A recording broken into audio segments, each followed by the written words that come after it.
So today we'll discuss about virtual memory technology. To facilitate the use of memory hierarchies, the memory address normally generated by the modern processors executing applications programs are not physical address but are rather virtual addresses of a data items and the instructions. So in physical address, of course, are used to reference the available locations in the real physical memory of the system. Virtual addresses must be mapped to physical addresses before they can be used. So virtual to physical mapping. The mapping from the virtual to physical address can be formally defined as following. So M and phi, if M is summation of capital M, has been allotted to store the data identified by the virtual address V. If data V is missing in capital M, then it's given as the phi. The mapping returns a physical address if a memory hit occur. If there is a memory miss, the referenced item has not yet been brought into the primary memory. So mapping efficiency. The efficiency with which the virtual to physical mapping can be accomplished significantly affects the performance of the system. Efficient implementations are more difficult in multiprocessor system where additional problems such as coherence, protection, and the consistency must be addressed. So in virtual memory model, we have two, that is private virtual memory and second one is shared virtual memory. So the first image represents the private virtual memory space in the different processors and second one represents the globally shared virtual memory space.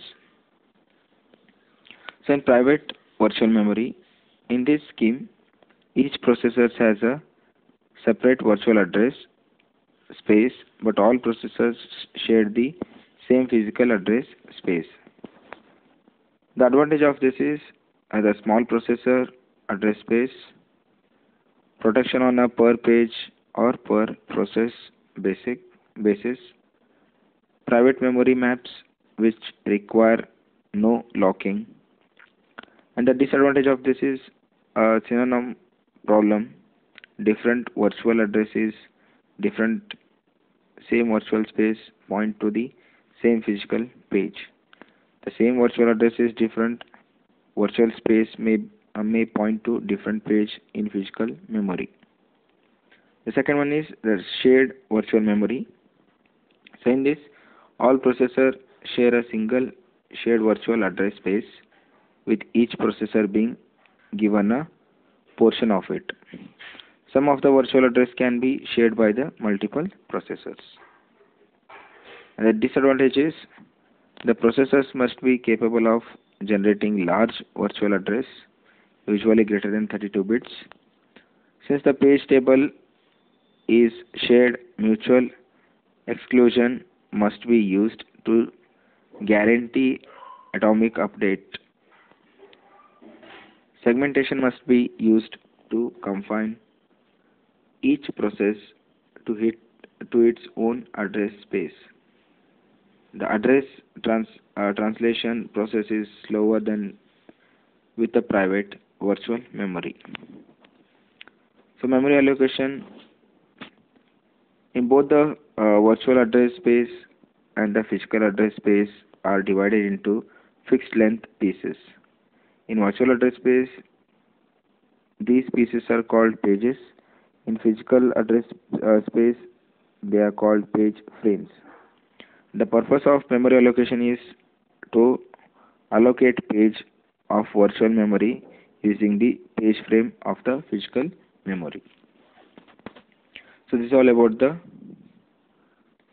virtual memory technology. So next one is how to implement the virtual memory. There are three approaches to implement the virtual memory. One is paging, second one segmentation, and third one is the combination of two called paged segmentation. So first we'll see about the paging memory.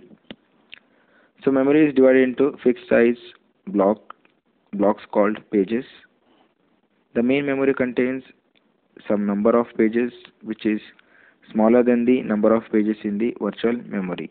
For example, if the page size is 2K and the physical memory is 16 MB, okay, the virtual memory is 4G, that's 2 MB pages, then there is a factor of 254:1 mapping.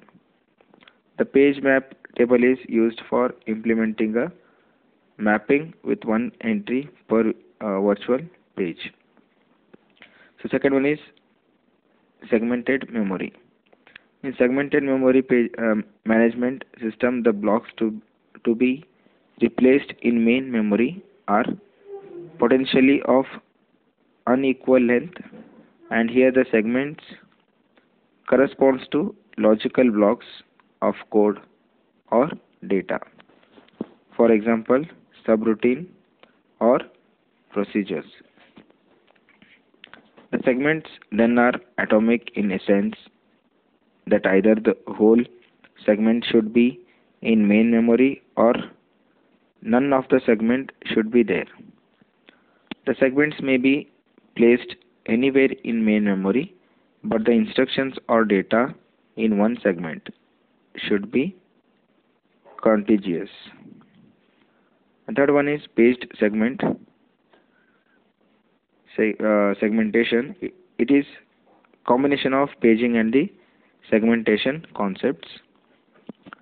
So each virtual address is divided into three fields. First one, segment number, page number, and offset. So first we'll see about the inverted paging. Beside direct mapping address translation, maps can also be implemented with the inverted mapping. You can see in figure, it's given inverted addressing mapping. An inverted page table is created for each page frame that has been allocated to users. Any virtual page number can be paired with the given physical page numbers. Inverted page tables are accessed either by an associative search or by an use of hashing function. In using a inverted PT, only virtual page that are currently resident in a physical memory are included. This provides a significant reduction in the size of the page tables. The generation of a long virtual address from a short physical address is done with the help of segment registers and the demonstrated in figure. You can see in 4.21. The leading 4 bits of a 32-bit address name a segment register. The register provides a segment ID that replaces the 4-bit S register to form a long virtual address.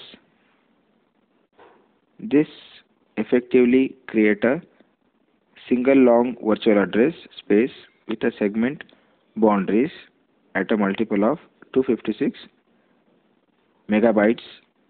Okay, so per 228 bytes. The IBM RT-PC had a 12-bit segment ID where it having the 4096 segments and a 40-bit virtual address space. Either it is associate page table or Inverted page table can be used to implement the inverted mapping. The inverted page table can be also assist with the use of TLB. An inverted PT avoids the use of the large page table or sequence of page tables.